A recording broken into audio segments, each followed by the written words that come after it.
Hospitals, and I am here with... I'm Ryan Hamel. I'm the System Culinary Manager with University Hospitals in Sodexo. And today we're going to be making a turkey and brown rice stuffed delicata squash, and I'm very excited to witness this because I've actually never even seen a delicata squash before, so this is going to be a first for me, and I'm guessing for some of you as well. Yeah, so when we were kind of coming up with recipes, it's winter right now in Northeast Ohio. It's very cold outside. It's not really the growing season, but we still want to find ways, creative ways to get more veggies into our diet. And I love stuffed peppers, stuffed cabbage this time of year, like the real good, like hearty comfort food. This is what kind of keeps me going. But like if you use stuffed peppers or stuffed cabbage, like there's not a lot of, it's stuffed into a veggie, but the pepper is kind of thin, it's not substantial. So we wanted to use something new. We've got delicata squash here. It's kind of a hard winter squash, but it also softens really quickly when you cook it. So think of like the original, it starts out like an acorn squash, but it doesn't take hours to cook, right? And they roast up really nicely. So it's small, it's about yay big. You can find them a little bit smaller, find them a little bit bigger, but this is kind of the version that we're gonna start out with. And it's real simple to treat it. And the skin is edible, and this is why I love these things. Yes. You don't have to peel it or anything, just wash it off really well. And then we're just gonna cut the ends off, just a little sliver, and then we cut straight through the poles, and then it's, you know, got seeds, just like as a squash does. Yeah, right, like a butternut squash, or an acorn. And then we're just gonna scrape those seeds out. And there's a little bit of, you know, the stringy, like pumpkin, it's kind of got the strings and stuff. Just get rid of all that. So it has like that orangish interior, like a butternut squash. Could you like cube this up and roast it as you would a butternut squash? Yeah, absolutely. It's very tender. It doesn't take too long to roast at all. And it's got a lot of sugar in it. It's kind of sweet, so it does caramelize really nicely. I do want to say, just because there's natural sugar in it, there's also natural fiber in it, so don't worry about the sugar in the squash. So we're just going to season a little bit of salt and a little bit of pepper. And we're going to sear these off just to kind of give them a head start, because they'll cook in the oven, but you just want to give them a little bit of head start here. With peppers or cabbage, you know, I would steam them for a minute ahead of time. Same thing with the squash. You just want to give it a little bit of plus we're going to develop some of those caramelize some of those sugars and develop some flavor. So I've got about a tablespoon or so of extra virgin olive oil in the pan. High heat, we're going to let that warm up a little bit. While that's going, we're going to start the tomato sauce for the peppers. And we're making our own here because we want to control the ingredients that are going in there. We can also control all the salt content, plus it's easy and it's exponentially better. I'm going to take a couple cloves of garlic here that are smashed up pretty good, and then chili flakes. And I'm adding some chili flakes to this recipe to build a little bit of heat. You can tone it back or increase it if you want. Yep. Choose your own adventure, right? Yep, with the garlic and with the chili peppers. Yes. Let your heart measure the garlic. Low flame here. We're not trying to like cook the garlic. We just want to kind of mellow it out a little bit before we add our tomatoes in here. We've got that going, and my pan's getting nice and hot here. And I'm going to take these squash, and you can hear them kind of talking to you, and get them going in the pan here. And they're just going to sear off for a minute or two. So some other ingredients that we're working with, I've got some lean ground turkey that we're going to brown up. I've got a little bit of white wine, some diced onions, some fresh herbs, some dried herbs as well. And I've got some fennel seed, which is a great like sausagey flavored ingredient. Flavor. Yeah. How would you? I think fennel tastes like black licorice. It is. It's got a nice strong anise flavor to it. I actually don't like black licorice. Neither do I. But I love putting fennel in stuff. You can find them at your local grocery store. Just put them on a cutting board and pound them a little bit with a pot. That way they grind up a little bit. They'll ultimately like rehydrate pretty quickly. I actually have a funny story about fennel. I was on vacation and I ordered this pasta, and I was like, oh, this pasta is really good. And then eventually I was like, why does this pasta taste really familiar? And my dad tastes it and he goes, oh, this tastes like black licorice because of fennel. And I couldn't eat it anymore because I could only taste the black licorice. It turned you off immediately. Why do you have to ruin my dinner like that? I can't stand black licorice. And I have a pretty adventurous palate. I will eat anything. It's the one thing that I've tried many times. Yep. My grandpa loved black jelly beans. I have tried black licorice all over the place, different flavors, salty, sweet, whatever. Nope, I can't do that or circus peanuts. Okay. They gross me out. So I'm just gonna brown up the squash a little bit. You don't have to spend a lot of time doing this. I've already got one going here that I've done ahead of time. But the caramelization helps or develop flavors, and then it's also gonna start softening the squash for the dish. And then I'm guessing this squash can get too soft. Yeah, for right? sure. Is Don't that- spend too much time in there. And is it easy to do? To make Yeah. it- okay. Yeah, yeah, just medium high here. Turkey goes in the pan. And I'm gonna break that up into kind of big chunks. Because if you spread it out too much, all the water's gonna leach out of it. And it's gonna fill the pan with turkey juice. Turkey water? Yeah, I don't know how else to explain it. But you wanna kind of keep it, I've got it all kind of separated in clumps here. And we're gonna brown those clumps up and then we'll mash it up a little bit. And he did say we're using lean ground turkey, and that's just very important because we do want to reduce the amount of saturated fats that we have throughout the day. And using lean meats is a really good way to do that. So back to the tomato sauce here. Garlic is starting to toast up. I can smell it. I'm going to take about a tablespoon of tomato paste. And I like to use it out of these little tubes because put the cap on it and store it for later. And then anytime we add tomato paste, we just want to brown it up a little bit. And it's going to take some of the bite out of the tomato paste. And fun fact, tomato paste is probably the best source of lycopene that there is. Lycopene. Yes. How about that? It's also loaded with umami. So I use it a lot in like vegetarian and vegan cooking to replace like those savory flavors Yep. you get from cooking meat. So you could very well do this with mushrooms as the main component or whatever, and then you'll still have that meatiness to it, the Nice. umami flavor. So I can smell the garlic and the tomatoes working really well. I'm gonna add, I got about a can of crushed tomatoes here. And these are pretty thick, so I'm gonna kind of water them down a little bit. Maybe about a cup of water. And that goes in there too. Say you don't have crushed tomatoes, can you use like diced tomatoes if that's what you have on hand? You just don't want to go to the grocery store. Yeah, for sure. And honestly, if you're gonna use diced tomatoes, just pulse them in the blender with a food processor Okay. a couple times. And then stir that up. I've also just taken the water out of the diced tomatoes and mixed it with some tomatoes and pulsed it a couple times. Okay. And then to this, we're gonna add some dried oregano and thyme. You can use fresh if you have it. Stir it up and let that go for a few minutes. We're gonna bring it up to a boil, drop it down to a simmer, and then cook it for about 10 minutes or whatever, just to cook the tomato out a little bit. All right, the turkey, I'm just smashing up here. Give it a little shake. And We're gonna cook this again, so we don't have to cook it all the way. with the turkey, do we want to leave it more in clumps too? Because like when that moisture leaves, does that mean the turkey becomes drier? We kind of want it to retain, Yeah. all the moisture it can. And we're gonna cook this long enough that it's gonna soak up some of the moisture Okay. too from the other ingredients. It's not gonna be too crazy. But you can see the pan's still nice and dry. But I do want to drain off anything that's left in there. Plus, we want to cook our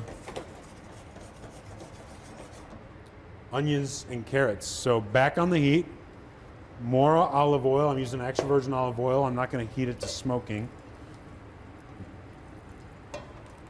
And then I've got like a medium diced onion here.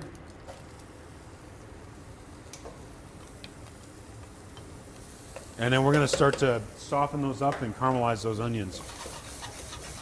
Layering in flavors here. I was just about to say that.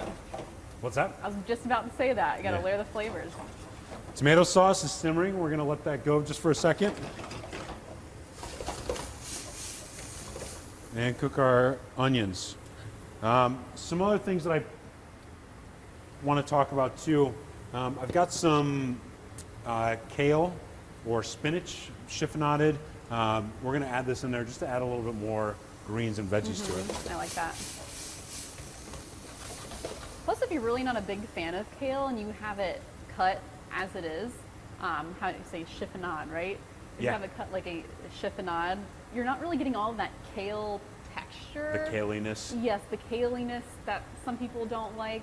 So if you're not a big fan of kale, I recommend trying it this way, and then you can gradually, increase the size of your kale so that you'll, potentially like it in a kale salad. You could even do a kale salad like this too, just have all of your vegetables nice and shredded up. Yeah, yeah, it's a great way to sneak some extra greens in your diet. Okay, onions are nice and brown. I'm gonna add some garlic here and some chili flakes. I'm gonna put a lot of garlic in here. Yes. Load it up. The more garlic, the better. Right, another pinch of chili flakes, because we kind of want to duplicate that sausage flavor, but using the lean turkey instead, right? And then I'm gonna add that ground fennel seed that I pressed with the bottom of a pan. I've got some more of that thyme oregano. Some dried herbs is fine here because we're going to cook this for a little bit. And I've got some fresh chopped rosemary as well. A good heavy pinch of that.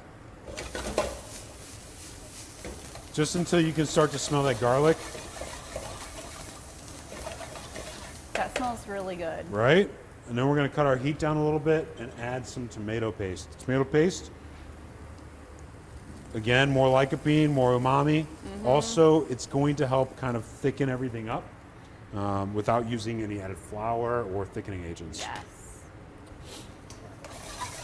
We actually know some people who will just eat tomato paste. Really? Just for the lycopene, yes. That is, that's not my thing, but who am I to yuck anyone's yum, right? Yeah. You gotta get those phytochemicals somehow, and right. If that works, it works. Okay, so tomato paste is caramelized pretty quickly. I can smell it. I don't want to burn it. And then I've got some white wine here. About a cup-ish. And you always want to cook your wine. You don't want to add it in afterwards. Right, especially now. We want to, it's going to reduce, and you can smell the booze right off the bat. We want to cook it until that alcohol flavor or alcohol smell dissipates. And we're gonna let that simmer just for a minute. I'm still working on high heat here. Tomato sauce is going well. It's bubbling. Keep moving it, that way it doesn't stick to the bottom of the pan. We don't want it to burn at all.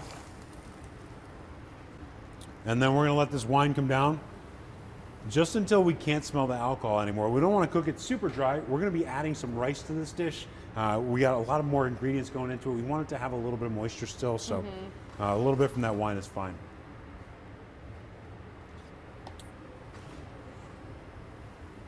Speaking of rice, I got some brown rice pre-cooked here, just 2-to-1 ratio liquid to rice. Rinse it, put it in a pan, cover it with the water, bring it to a boil, cut it to a simmer, goes 20 minutes, let it sit for 5 after it's done. Super simple. We've cooked a lot of grains on this channel. Yes. And yeah. And as someone who doesn't like brown rice personally, you could use quinoa, bulgur, and other whole grains for this. Yeah, for sure. Okay. Quinoa would be a great sub here. Farro, bulgur, spelt. You could also use beans if you wanted to. Okay. Yeah, like Add even more lentils would be a fiber. good sub. Yeah. All right, so you'll notice as the wine is starting to evaporate out, this is thickening up. The tomato paste is doing what it's doing. We're gonna add in, I got a can of diced tomatoes here. There's some residual liquid with the diced tomatoes as well. So let's keep cooking that down. Because we want to dry we don't want to cook it all the way dry, but we do want to reduce it a little bit. It's going to concentrate those flavors, and then it's going to keep it from being too sloppy when we do bake these. All right, we're going to give this a minute, and then we'll come back here. All right, so we've let this cook down a little bit. You can see that it's starting to thicken up. It's getting nice and bubbly. The pan is drying out a little bit. There's still some residual liquid there. That's good, because we need some moisture in this dish. We're gonna add our turkey that we browned off. And then we're gonna add our kale to this dish. You can use spinach here. Whoa, my sauce is jumping at me. Yeah, it is. We're really cooking in here. We're really cooking in here. So I'm adding quite a bit, honestly, because why not, right? And the more greens you can really sneak in there, the better. That looked like it was a good 3 handfuls. Yeah, load it up. And it just cooks down, so even just add more and more. right. Quickly.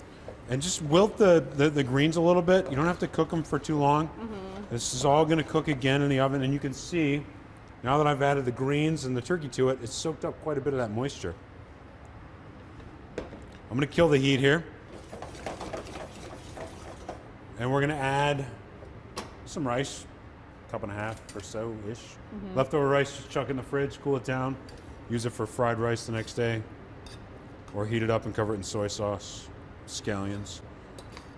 Or you could go along with the trend and do the brothy rice trend. What's that? The brothy rice trend. Brothy it's when people rice. are like putting, as like a rice in your meat, and then they're pouring like a broth or like a liquidy soup, not like a thick soup over it. Okay. And it's called brothy rice. Either way, don't throw it away. It's good for you. Okay, I'm just mixing that in. And then we are going to check this for seasoning. I haven't added any salt or pepper to this dish yet. Except for the squash. Pinch of salt. Pinch of pepper. Ooh, let's add some more chili flakes to it. But that fennel seed's coming through. The white wine's got a nice little acidic bite to it. If you don't want to use white wine, you don't have to. You could definitely use veggie broth here.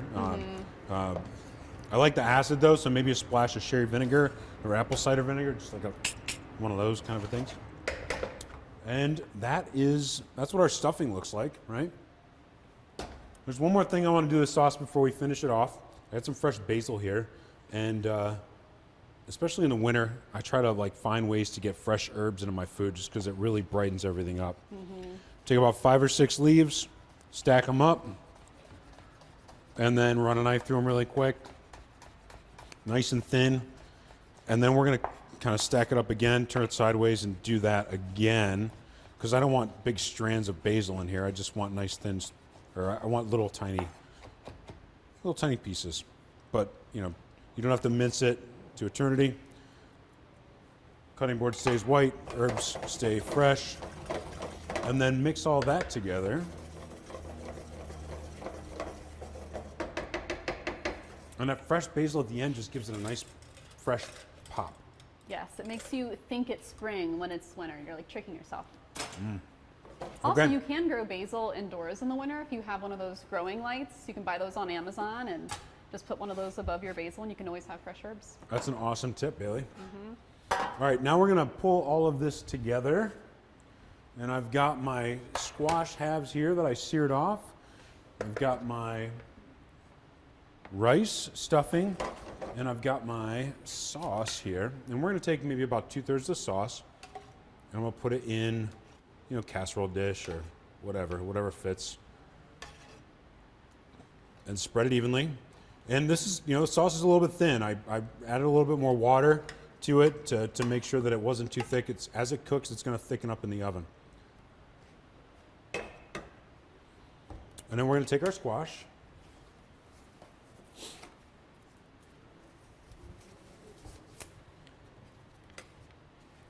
And we're gonna just kind of loosely stuff them. If you have bigger squash, stuff them up and then cut them in portions after you cook them. A little bit easier. But I like to really kind of pack them full. And the stuffing recipe that you have here is probably more than you need for these 4 halves. But you could make more and freeze them, or you could, as Bailey was saying earlier, turn the stuffing into like a soup with a little bit of broth and maybe some diced peppers too. Yeah. Stuffed pepper soup. Little tomatoes in there too.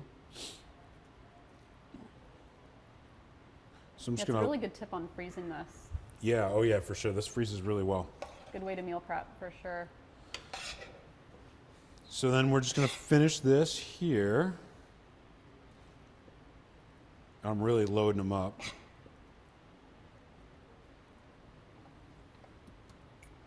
And then we're going to take the rest of our sauce, and we're just going to spoon a little bit on top. And just to be devil's advocate here, we could put cheese on top. Oh yeah, we're not done yet.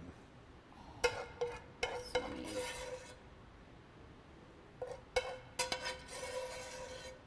I just always think a little bit of cheese on top makes everything better. So before we get to that though, we want to bake these in the oven. So I've got some parchment here. That goes right on top. And I've got a sheet of foil.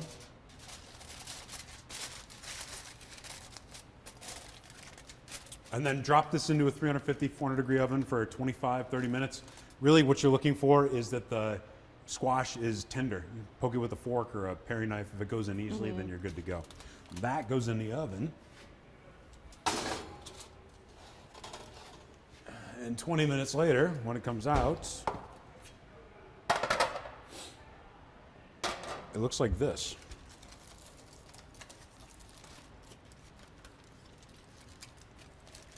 And I can smell like the squash is kind of like, it smells like roasted acorn squash. It's really good. The tomato sauce is cooked down a little bit further. There's also liquid that's been leached out from the squash. We're gonna take a little bit of Parmesan cheese. I can't do Parmesan on mine, so I'm gonna leave one or two without it. But for Bailey, we're gonna throw some Pecorino Romano or Parmesan cheese or Asiago or mozzarella, whatever you like, cheddar even. And then this is gonna go underneath the broiler for just a couple minutes to brown up. You don't have to spend a ton of time in there. Everything's already cooked. While we're waiting on that, I'm gonna grab some fresh parsley and then get rid of all of this. And we'll let that finish in the broiler. While that's cooking, I do want to talk about some other things that you could do here. You could do zucchini or summer squash in the summer here. Like I said, you could use mushrooms instead of ground turkey if you wanted to. There's lots of different ways that you can sub this out depending on dietary needs or whatever. This one I just kind of want to create a really traditional, like, I was thinking of like sausage stuffed Cubanelle peppers. Yes. I made this recipe and I put artichoke hearts in it a couple weeks ago, and it was really tasty as well too. So it is nice to hear that it's very versatile as well. And I was even thinking for, because I don't want to always be cooking, you can always prep some more squash, chop it up into cubes, and just eat it all in a bowl. Yeah, this would make it fun, like if you're doing a Buddha bowl, some grilled chicken or Yes. something on top of it too, to even add some more protein.